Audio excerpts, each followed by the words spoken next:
Good morning. And welcome to this service of worship at the Unitarian Universalist Church of Tucson. My name is Thomas Gregg, and I am the worship associate this morning, joined by our minister, Reverend Jamili Omar, and guest minister, Reverend Dr. Sherry Prudhomme. Today is Sunday, March 29th, 2026. Our community is striving to become as varied as the blooms of the Sonoran Desert. Whoever you have been, we welcome you.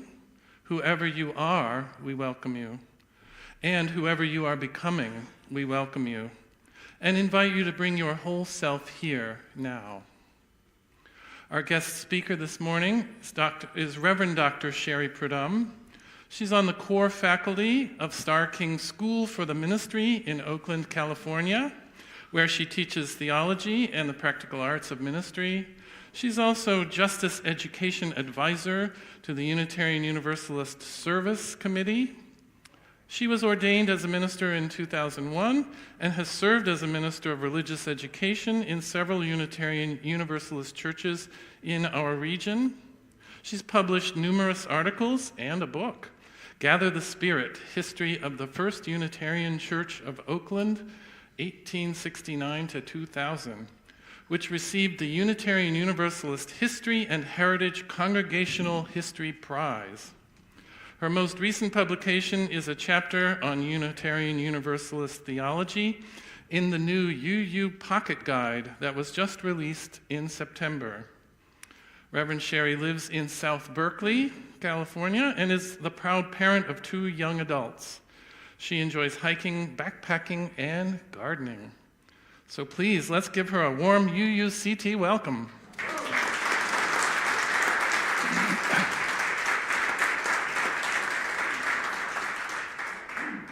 A little housekeeping. There are gender-specific bathrooms out the glass doors behind you, and there's also an accessible and gender-inclusive single-stall restroom in the AV alcove.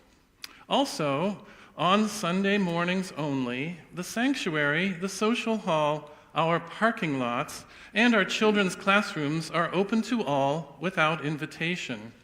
However, we have designated a number of other areas as private, even on Sunday morning. Private offices are labeled, and entry to those spaces is by invitation only for all of us and also for any law enforcement officers, including ICE, unless they have a proper judicial warrant. If you do not feel safe and need to take advantage of these spaces, you are now invited. As we worship today, let us also remain mindful of those desert people who came first to this place. We honor the O'odham, the Yaqui, and the Apache. We also honor the Hohokam and the many other ancient indigenous peoples whose names are not known to us. As Unitarian Universalists, one of our core values is justice. We work to be diverse, multicultural, beloved communities where all thrive. We covenant to dismantle racism and all forms of systemic oppression. We support the use of inclusive democratic processes to make decisions. Justice. As we move more deeply into the sacred space of worship, please know that you are indeed welcome here. However you arrive today, wherever you are on your spiritual journey, whatever cultural and ethnic background you claim, whatever your immigration status, whomever you love, however you identify your gender, and in whatever way you choose to express it, you are truly welcome here. We especially welcome any new visitors this morning. If you're new and feeling up to it, we invite you to raise your hand so that we can welcome you warmly. Any visitors today? Excellent.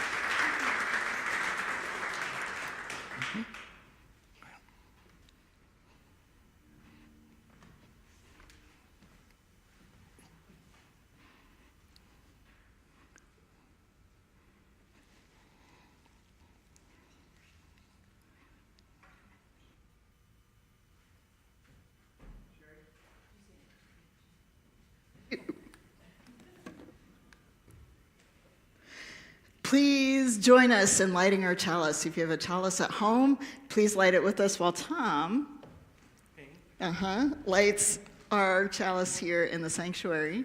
And please join me in saying our chalice lighting words. If ever there were a time for a candle in the darkness, this would be it. Using a spark of hope, kindle the flame of love, ignite the light of peace, and feed the flame of justice.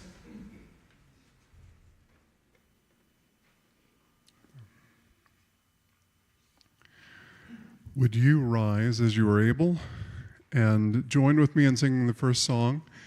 We haven't sung it in a little while here, but I was so pleased to see it was added to the new UU hymnal. It's "The Tide is Rising." And I'm not on. I think I am now. Here I am, so.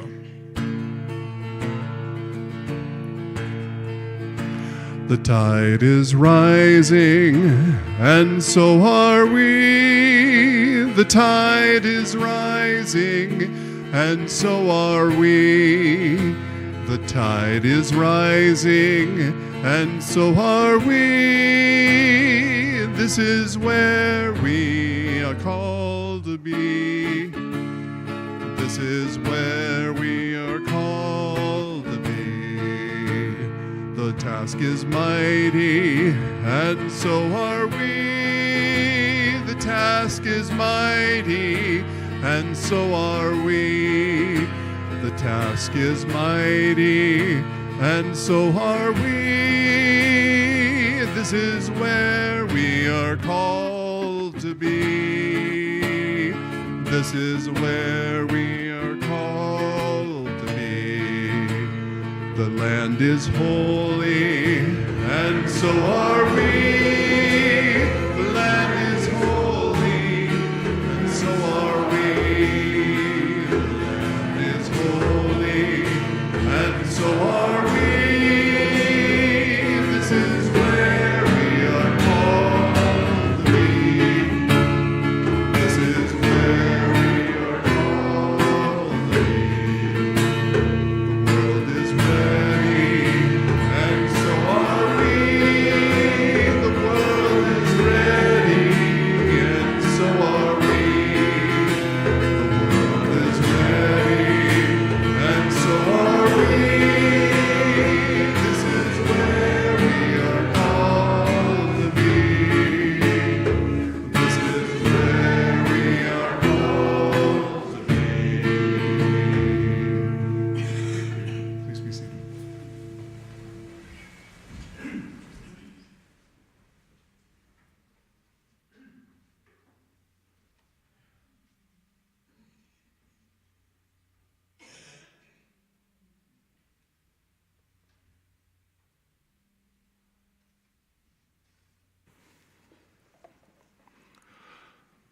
For our own joys and sorrows, and those of others, and for so many other reasons, we set aside this moment together to remember, to honor, and to hold dear the joys and sorrows in our lives. We symbolize our coming together with our shared bowl. With the large stones, we reach down to the stability and firmness of the earth, which has witnessed every migration and movement since it coalesced out of stardust. We know that this strength can hold all of our pains and joys, our loves and our angers. With this water, we remember that this life-sustaining resource is not always available to all. We offer our witness to those migrating at this very moment, especially those moving through our desert without access to water. With our smaller stones, we add our own personal celebrations and mournings. Now it's your turn to contribute as you choose to. One way is to go to menti.com and put in the code 7571-7216. Please add your name if you want us to know who is sharing. Another way is to contribute by coming up to one of the tables and placing a stone in the water to create ripples that will carry your intentions forward.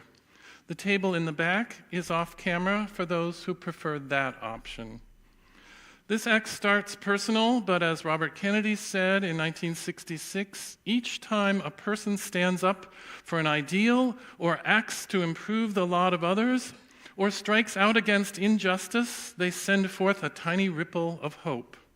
And crossing each other from a million different centers of energy and daring those ripples build a current which can sweep down the mightiest walls of oppression and resistance. Now, I invite you to engage in a moment of silent reflection, meditation, or prayer as we create our own ripples of hope.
On our Monty today,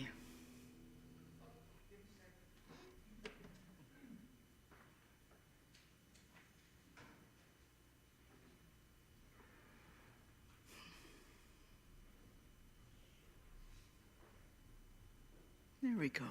Thank you. Oh, we start with a joy. Finally, Final Four. This is sports ball. Which team is this? And really enjoying all of the signs made by people during the marches yesterday. Amen. What a great joy that is. It is a privilege to have so many incredible books to read and those yet to be written. Amen. And I bet that there's some of us here who have a book in them. No King's Day gatherings were wonderful and as always lift me up. So happy I could spend the day out protesting and getting signatures for justice for all Adele. I think we have some petitions here today too. So if you missed those and would like to sign some. Remembering my mom who died early Monday morning. Oh, she lived a life of love and inclusion. I will miss her, Vince. Vince, our heart to you. Love for your mom. Remembering my ex-husband who died this week. Glad he is at peace. That's a complicated feeling, but thank you for sharing. Can we take a moment, silent reflection or prayer or meditation, whatever works for you? I'm going to read these words by Margaret Kiep, A Prayer for Desert Times. The journeys of our lives are never fully charted. There's a time for each of us. There are deserts to cross, barren stretches, where the green edge on the horizon may be our destination, or it might be an oasis on our way, or it might be a mirage that beckons only to leave us lost. When fear grips the heart or despair bows the head, may we bend as heart and head lead us down to touch the ground beneath our feet. May we scoop some sand into our hands and receive what the sand would teach us. It holds the warmth of the sun when the sun has left our sight, as it holds the cool of the night when the stars have faded. Hidden among its grains are tiny seeds at rest and waiting, dormant yet undefeated. Desert flowers, they endure, moistened by our tears and by the rains which come down to end even the longest drought. They send down roots and they bloom. May we believe in those seeds and in the seeds within each of us. May we remember in our dry seasons that we too are desert flowers. Amen, and may it be so.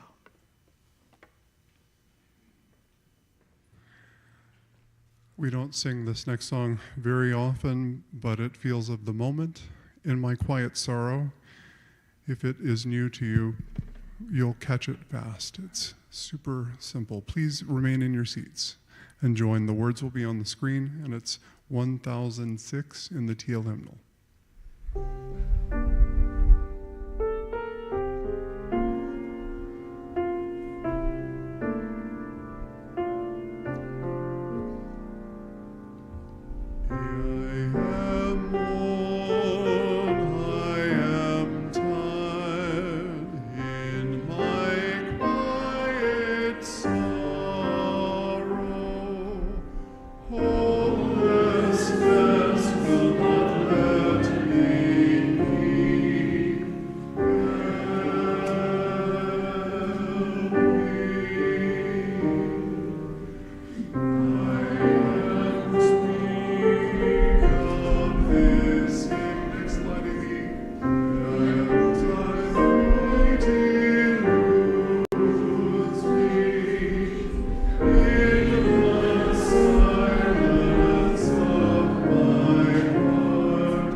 Our reading today is titled Desert Flowers by Manish Mizrahi.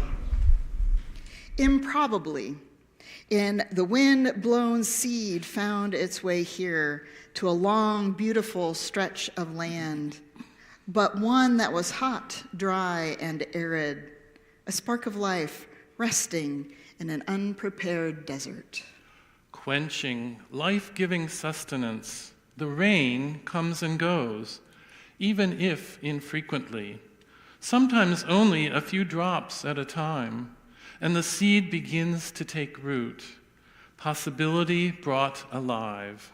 But what life is this amidst the harshness? Pocket mice, rattlesnakes, camel spiders, danger and inhospitality lurking everywhere. One chance encounter gone wrong could bring death to the seedling. And yet, somehow, the intrinsic invitation to thrive, to flourish and grow, finds a way, even when it is a struggle. Poking gently up from the cracked, parched desert earth, a beautiful pink 5-petaled Phylacea blooms spectacularly and improbably. We are both. We are those seeds. What are we? One more time. Okay. We are those wind-blown seeds, the universe's longing for life, for thriving, for beauty, even when it is against the odds.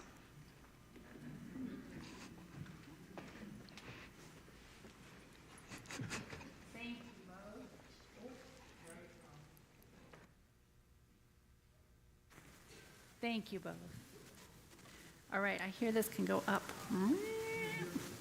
Great. It is such a privilege to be here with you today. I feel like I got on a little bit of a fast track of loving the people that enliven this place by being here yesterday for a workshop that was tender and honest and real and just showed me something of the spirit and commitment of this community. So thank you. It's also an honor to be here today because I am, as was mentioned, a professor at Starr King School for the Ministry, and I've heard that there's quite a few teachers and professors in the room. And, you know, I do teach equally all of my students, but every now and then there's one that you just really like, who maybe kind of blows your socks off, teaches you things where you feel impressed by what they bring and what they know and what they offer. And Reverend Jamili was such a student for me. And it's just such an honor to be here. Yeah. To be among the people who formed her into ministry and to have this privilege of leading worship with her today. So that's one of my hats in Unitarian Universalism on the core faculty of Starr King School for the Ministry. And I know that Reverend Jamili is not the only minister you all have brought forth into the denomination. And I think that just speaks again of something that's moving here that inspires people to want to go into ministry from this place. So thank you, thank you, thank you. The second hat that I wear is I also am half-time the Justice Education Advisor at UUSC. And it's my inspiration and excitement about the work of the Unitarian Universalist Service Committee, or is that working? UUSC, that brings me brings me here with you today. So I'm going to tell you 3 stories in our time together. The first is my journey of conversion from someone who kind of vaguely knew what UUSC was to someone who believes it's one of the most inspiring things that we are doing collectively as North American Unitarian Universalists. Second, I'm going to share with you a remarkable story that comes from the way that the UUSC works in partnership with small groups. And third, I'm going to tell you a story that I hope includes you. So first, me. I've been at UU for a long time now. I discovered our faith in college in the early 1990s. I was ordained in 2002.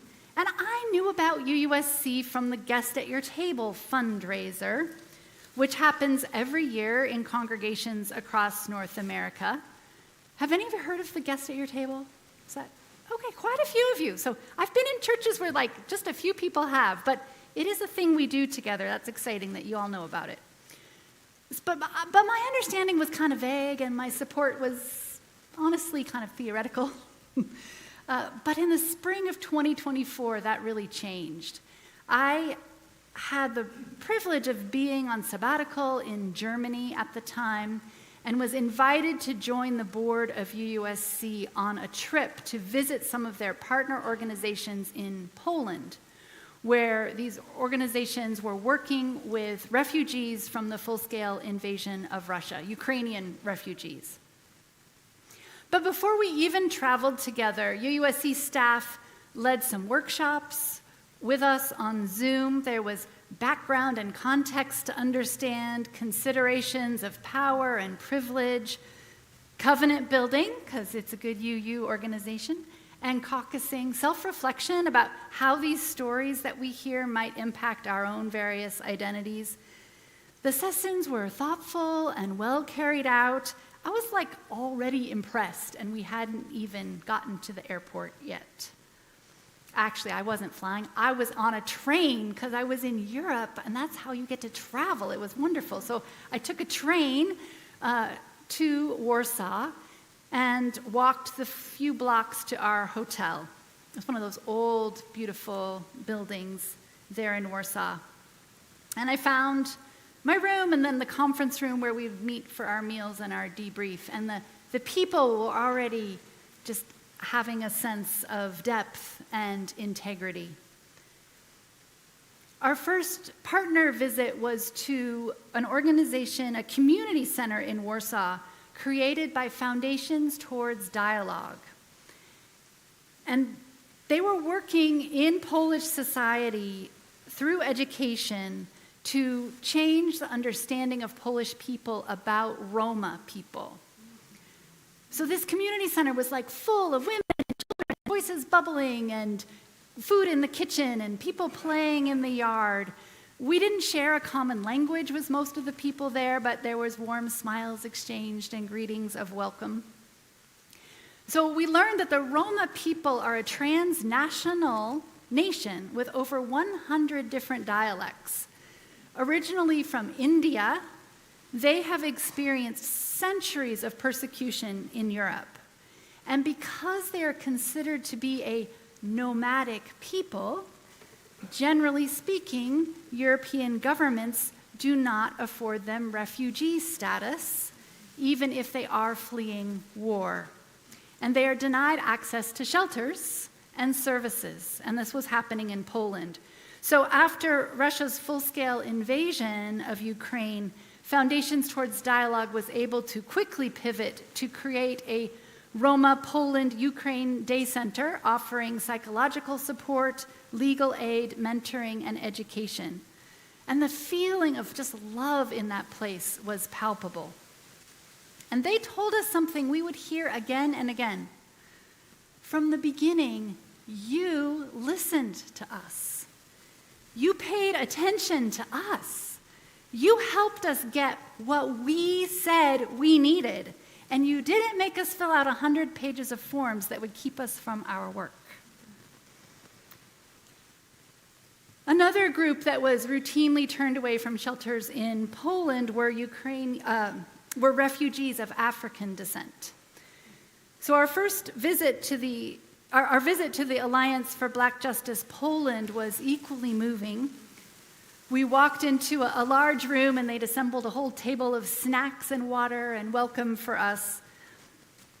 The coalition had formed to respond to needs such as providing transport from the border areas to cities throughout Poland, giving legal advice, helping accessing safe accommodation, healthcare, and other basic needs. And then as those mass evacuations from the borders ended, Black Justice Poland's work shifted to like longer term support for Black, African, and Afro descent people who were deciding to make Poland home. So the UUSC board in that room, the members of the board of African descent and others from the global majority spoke with the Alliance as the white people in the room really just held space. and witnessed. And across continents, we heard very similar heartbreaking stories of discrimination, systemic oppression, and police violence. One of the leaders of Black Justice Poland spoke directly to UUSC's board about their funding model as a partnership. It's so unusual, they said. It's a different practice than we've experienced with any other funders, and it's why we're so excited to meet you today. We met with other partners as well, like Martinka, which provides holistic services to women fleeing Ukraine. There was this little moment where men couldn't get out of Ukraine, they couldn't leave, and women could. And so a lot of women took advantage of the opportunity to flee situations of domestic violence. So at the time of our visit, Martinka had an annual budget of about $250,000 that supported 8 team members, fielding up to 10 calls a day, sometimes working anonymously with women to be able to help them safely assume new identities in Poland.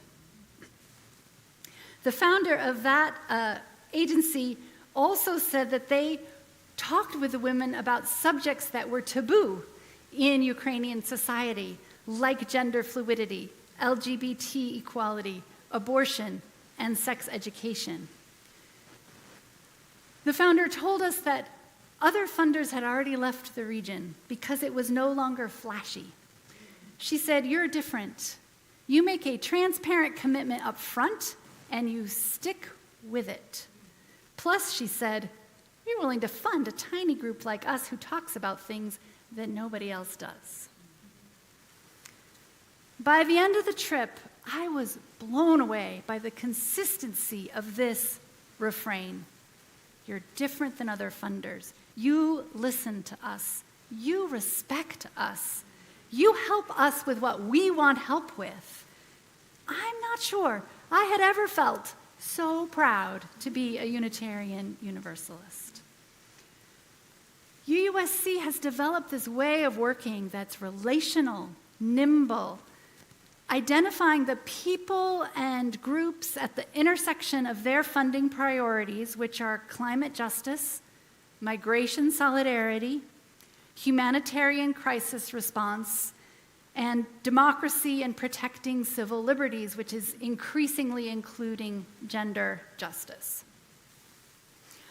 UUSC is often able to get our collective funding to folks with marginalized identities whom the larger funders will not work with or willing to support. And many times, UUSC is an organization's very first funder. And depending upon what a partner asks for, UUSC also provides advocacy from UU members, research support, justice education, technical assistance, or strategic planning, or gathering people in convenings, and I'll talk a little bit more about that. UUSC currently works with 70 partners in 20 countries, including the US, and has 47 full-time staff members. And sometimes, from a tiny seed, something remarkable grows. And this brings me to my second story, which really illustrates this way that UUSC works. So the story starts way back with UUSC's work on human rights to waters acts all over the country. California and the UU Legislative Ministry was a place where this work had a win. Working in coalition, California passed one of the first human rights to waters acts in the country. And that was in 2012. And in that process, UUSC learned a lot about environmental justice, made deep connections in that movement, and from that emerged an issue which no one at that time had been talking much about, and that was climate-forced displacement. And UUSC published a really early report on why funders should be funding groups of people who could no longer live in their lands because they had become uninhabitable because of climate change. and so really established a role in the movement. So then in 2018, UUSC funded, along with some support from the Climate Justice Resiliency Fund, the first ever convening of Indigenous climate activists. So this was held in Anchorage, Alaska, and UUSC brought partners there from all over the Pacific, Alaska, the state of Washington, the tribes in southern Louisiana who had been displaced by the rising waters there, and Bangladesh. So the grassroots partners set the agenda. They shared stories about their triumphs, their heartbreaks, and they created out of that a framework for how governments should support communities facing displacement with dignity and self-determination.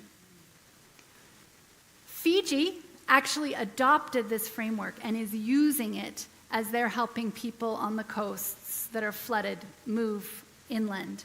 They're challenged to live into it fully, but they are using it, and this framework is changing the global conversation, a testament to the power of this kind of convening that UUSC makes possible.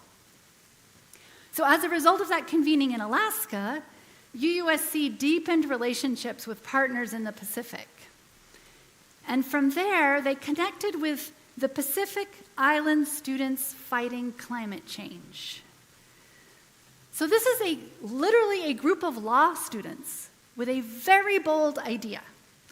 As a class assignment, they created a plan of global advocacy through the United Nations to ask the International Court of Justice to issue an opinion on climate and accountability.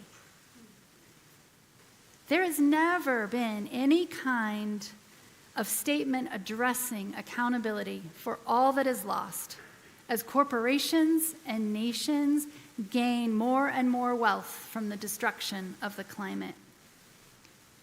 So this is quite an amazing story. They were literally 24-year-olds in law school with a dream of going to the United Nations.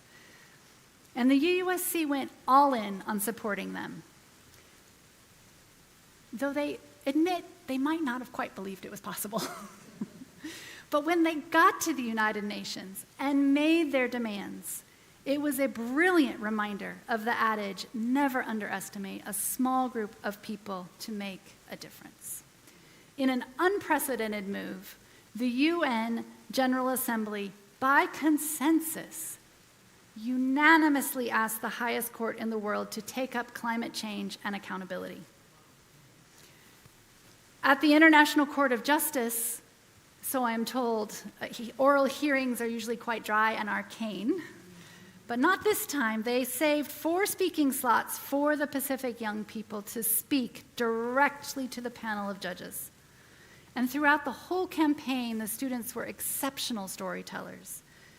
It was a powerful example of centering the experience of the people most affected. And if you want to be inspired, the testimony is on the UUSC website, and you can hear it firsthand. So this past July, they had what UUSC's global advocacy strategist, Mayuri Anupundi, called a massive win. When the court rendered their opinion, she said, it blew past everyone's expectations.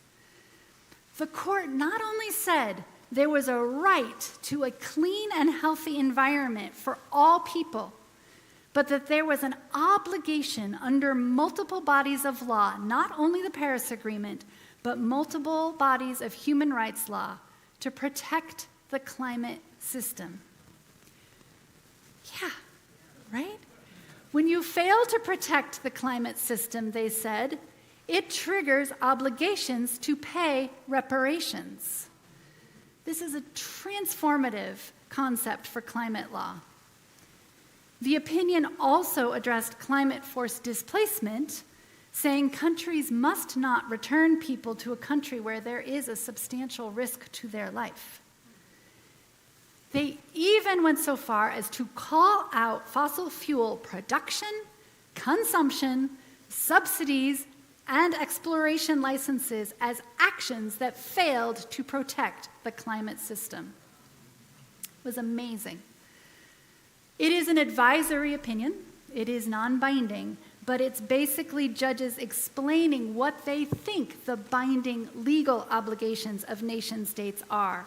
So now it has the potential to wave a wave of binding litigation throughout the world in individual countries to be more ambitious in their climate action. So UUSC's funding got this little group of students started, and they helped them get into bigger rooms with bigger funders and bigger allies. They had all the strategy that they needed, these students, but they needed UUSC's partnership and solidarity, from research assistance to advocacy to making key connections with a nation-state champion, Vanuatu, from the beginning, finding them housing in New York when they were there to advocate at the United Nations. So sometimes from a little seed of justice, there is real success and change. So this brings me to my third story, which might already include many of you. I know it does. Wherever you are on your UU journey, there's a place for you to be part of this story that is UUSC. UUSC is funded by its members, not by the UUA, the Unitarian Universalist Association, not by the federal government, which is a really good thing right now. So this funding by us, by Unitarian Universalists all over North America, allows UUSC to act with independence and courage. I have some materials over in the social hall, but for example, right now we're supporting a partner called Pink Haven, which is helping relocate trans people out of states where it feels not safe for them to be into states where it feels safer. Or School of the Americas Watch here in Tucson. There are many more stories of the amazing work of UUSC's partners on its website. So for those of you who already donate, I just want to say thank you and so much gratitude. And for those of you who would like to become a member, all it takes is an annual donation of any amount. If you do have the resources to give $150, our very wealthy congregation in Shelter Rock will match that, so your $150 becomes $300. If you have the resources to give $5,000, you become part of their stewardship circle, which has opportunities to connect with the organization in different ways. So UUSC is involved, as you can imagine, in an ambitious campaign to expand what is possible because the needs have exponentially expanded. I'll be in the fellowship hour after I'm in the receiving line to help you sign up if you want to answer questions. There's also a resistance network in case you're not already part of enough of them. But what I like about UUSC's resistance network is I kind of like feeling like we're all doing this one thing together. It's just about once a month. There's something that is often partner-driven, like we were on the phone to our representatives around extending temporary protected status for Haitian refugees because that was in threat, and one of our partners asked us to do that. I really trust this organization, its integrity and good use of our resources, and I donate to it both as resistance to the human rights violations here and around the world that break my heart, and I know your hearts every day, and in honor of the dream that someday there will be a world where everyone's human rights are respected in a global commonwealth of humanity in balance with the earth. May it be so.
However you participate in today's service, our congregation depends upon you for your love, your time, and your financial support. For those of you here in person, the ushers will soon be passing the collection baskets among you. For those of you watching us from afar, you can send a check to our church office, give online at uuctucson.org/donate. We should not allow the offering that we take up each Sunday to become a stale habit. Please remember that it is an opportunity to recommit a part of your financial resources to this place and to this congregation.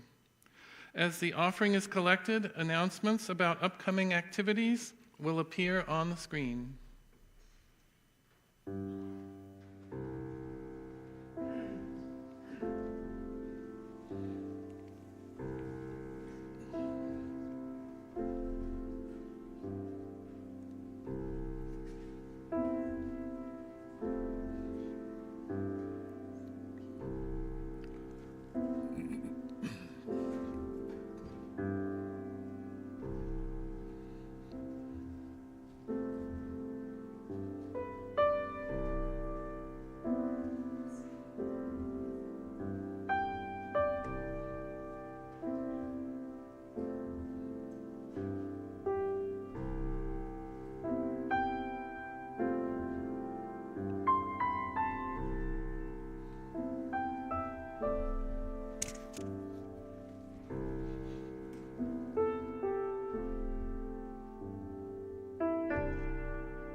Good morning. My name is Dennis McRitchie, and I'm Vice President of Operations of your Board of Trustees. As such, I'm the liaison to the facilities team, ably managed by Margot Garcia, and the safety team, ably run by Mike Horn-Mitchum. I want to first invite everyone to social hour after the service in Goddard Hall, after the service, in Goddard Hall, which is out the double doors behind you. There will be coffee, iced tea, lemonade, snacks, and good company. Social hour food and refreshments are free for all, and donations are appreciated to cover our costs. Visitors are encouraged to take one of the red cups just inside Goddard Hall for any beverage as an opportunity for members to find you and extend a warm welcome. If you are new and want to stay in touch with us, you can fill out a guest information card in the Welcome Center, also in Goddard Hall. You can also find a virtual guest information card in the newcomer section of our website. Announcements beyond what was on the screen. You heard about the policy regarding uninvited law enforcement on campus in the welcome earlier this morning. If you have questions about it, please find a board member, a member of the safety team, or Rev Jamili. We are staying up to date on the situations we find ourselves in and revisiting it as necessary. And here's something else about resistance. Censorship is not a UU value. resist. Artists and people who are concerned with feminist, therefore human rights. Don't miss our chance to be part of history. The UUCT field trip to the UA Museum of Art to tour Bailey Dugan's art is Tuesday, March 31st at 2 p.m. See Glo McMillan or Margot Garcia regarding parking. Resist censorship. It's the UU thing to do. And finally, an update on the security grant. I'm sure most of you are aware that the church was awarded a $100,000 security grant to harden our campus. And things, after a long period of time of trying to find vendors and interviewing them and getting quotes and so on, now we have things change every day. Action is finally happening. So the fencing, well, there's three parts to this. There is the fencing and gates, there is security cameras, and there is intrusion-proof window film to prevent the vulnerable windows that we have from being crashed through or broken open. And at this point, the fencing quote has been signed, it has been returned to the vendor, and work may start as soon as tomorrow morning. The camera work, similarly, signed, returned to the vendor, and they are definitely coming tomorrow morning, and they better be, because I'm going to get up early to be here at 8 o'clock. And finally, the window film, Barb Rika, who is our overall project manager on this grant and has done a bang-up job, was trying to make sure that we left no money on the table in the grant. And so she was able to arrange it so that we could, in fact, get every unprotected, and by unprotected I mean windows not behind fencing, every unprotected window on campus will be protected with the window film. So thanks go to Barb for honchoing the project, even though she was desperately trying to get ready to go and visit her family in Europe tomorrow for 3 weeks, and she finally managed to put everything to bed just a few days ago. But we are very thankful to Marie Bjork, who is our grant writer,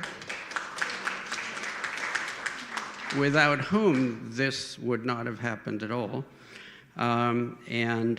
Also on the team, besides Barb, is Ken Ash, myself, and Mike Horn-Mitchum. And should you have any questions about this, I would invite you to come and talk to me or anybody else with a lanyard, but anybody that I mentioned, except for Barb, you can... Yes, you can go meet her in Europe, but other than that, you can, if you want to talk to them in Goddard, talk about it in Goddard, you can do that with everybody else. So I think that is everything. I'll be available at social hour if you have any questions or feedback about the board or anything else. Thank you. Here we go.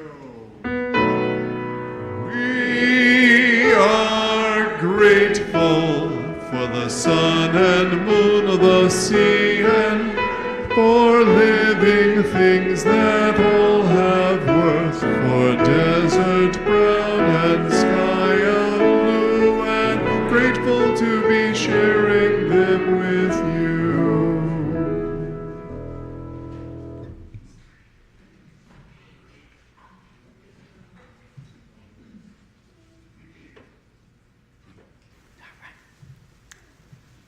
Welcome. I'm going to tell a story. I wrote this story. It's called Tai Shan and his friends learn about solidarity. So Tai Shan is a panda bear. You're the best. Tai Shan's a panda bear. And he and his friends at school were learning about another kind of bear, a polar bear, who live very far away in the Arctic. And they were learning that the polar bears were having a hard time surviving because the ice was getting smaller, that they needed to hunt and live on. And, climate change was affecting their bamboo forests also, so they knew something about this. But just the thought of these polar bears swimming to the point of exhaustion really upset them. And they decided they had to do something to help. So they spent most of the school year raising money to take supplies and food with a delegation to the Arctic. So they learned a lot of things. They learned how to organize and track things and raise money and connect with people. And eventually, by the end of the year, they had enough money to buy a giant pile of bamboo and 2 ice makers. And they were going to take them with them to the Arctic to help the polar bears. It was a long journey. They were pretty excited, but it was also uncomfortable. And when they got there, they found that they were not alone. Animals from all over the world were also moved and wanted to help. And there were piles and piles of food and things. The foxes were building modular housing on the ice floe for the polar bears. And the turtles were weaving these big, platforms in the ocean that they were hoping maybe the polar bears could, stand on to go fishing and hunting in the oceans. And the panda bears stood there kind of dazed, like, ooh, what now? This big polar bear walked around them and rolled his eyes at them. And a mom polar bear and a little cub took a big circle around them. They were suddenly starting to feel like what thought like a really good idea back home was maybe not such a good idea at all. So there they were. And finally, a not full-grown polar bear noticed them and came over and introduced herself. Hi, I'm Anoki, Tai-Shan said. Hi, I'm Tai-Shan, and these are my friends, and we were really upset by what was happening with you, and we wanted to help, but we're beginning to think that maybe what we thought was helpful back home is not so helpful after all. You should have seen Anoki laugh when he explained that the giant pile of bamboo was something to eat. She explained, it wasn't an unkind laughter, but she was amused. She explained that polar bears eat seals and other mammals from the sea. They didn't even mention the ice makers because the size of sea ice was something altogether that they couldn't have fathomed back home, and they realized the ice makers wouldn't help at all. But Anoki eventually invited them home to the den that she was still sharing with her mom, and they all kind of squeezed into this den, and they just started talking, munching. They brought some bamboo with them, and the polar bears were eating some of what they'd caught that day, and just kind of telling stories. They laughed really hard about the modular houses because one thing polar bears and panda bears have in common is as full-grown adults, they do not like to live close together. And the idea that a platform that the turtles were weaving was going to actually hold them up while they were hunting, well, they got a good laugh out of that one, too. But, as they talked, Anoki, Tai-Shan and his friends realized that their offerings were kind of cute and pathetic. But Anoki could really tell that they wanted to help. And to be honest, she had been thinking that actually it would be helpful, like if the polar bears all got together, they could share the remaining ice floes more equitably and evenly. And so she was actually kind of interested in what they'd learned about connecting with people and keeping track of things and organizing, even raising money. So she was interested in that, and they both talked about actually how working on climate change in their own places would help all of them. So the next day, Tai-Shan and his friends said goodbye. They promised to stay in touch. They picked up their bamboo and their ice makers, and they headed back home. And wow, did they have a lot to tell their friends about what they'd really learned about solidarity.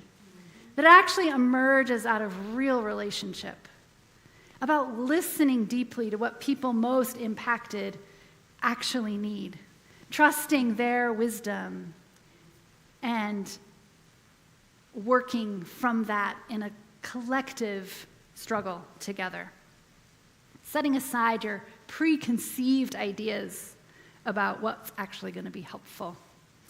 And when I hear this story, what I think of is the way that the Unitarian Universalist Service Committee, which we were talking about while you were in the other room, works in partnership with small groups, listening to what they actually really need and helping them get that. And that's how UUSC puts UU values in action in the world. So thank you for your attention. Thank you. Our last song is a call to action, and it'll be new to many of you. And I encourage you, I have a little embedded call to action within this, which is, since it is new to you, some of you will just be listening the first pass through, but I double dog dare you to sing something on the second verse and chorus, and I even further encourage you to see if you can sing the third chorus through as loud as possible. Would you please embody the title of the song, We Will Rise Together? Words will be on the screen, and here we go. We will rise together, you and I, rise together hand in hand. Come on, we will rise together, heads held high. We will reach the promised land. Come, my friends, I see a brighter day where freedom rings for everyone. Come along and we will find a way to justice rising like the sun. We will sing together, you and I, sing together hand in hand. Come on, we will sing together, heads held high. We will reach the promised land. Come, my friends, I see a brighter day where freedom rings for everyone. Come along and we will find a way to justice rising like the sun. We will march together, you and I, march together hand in hand. Come on, we will march together, heads held high. We will reach the promised land. Come, my friends, I see a brighter day where freedom rings for everyone. Come along and we will find the way to justice rising like the sun. To justice rising like the sun.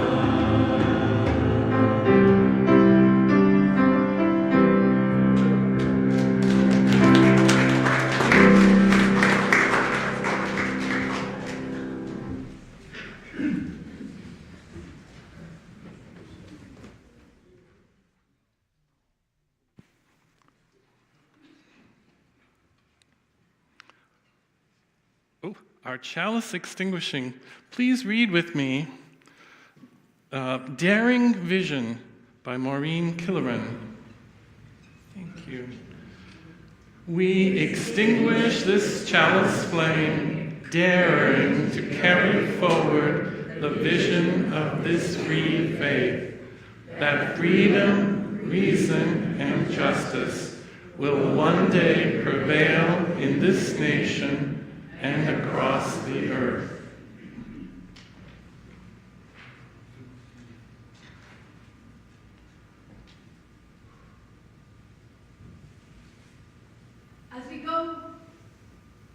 As we go forth from this place, may we remember we are those seeds, those wind-blown seeds the universe longing for life, for thriving, for beauty, even when it is against the odds.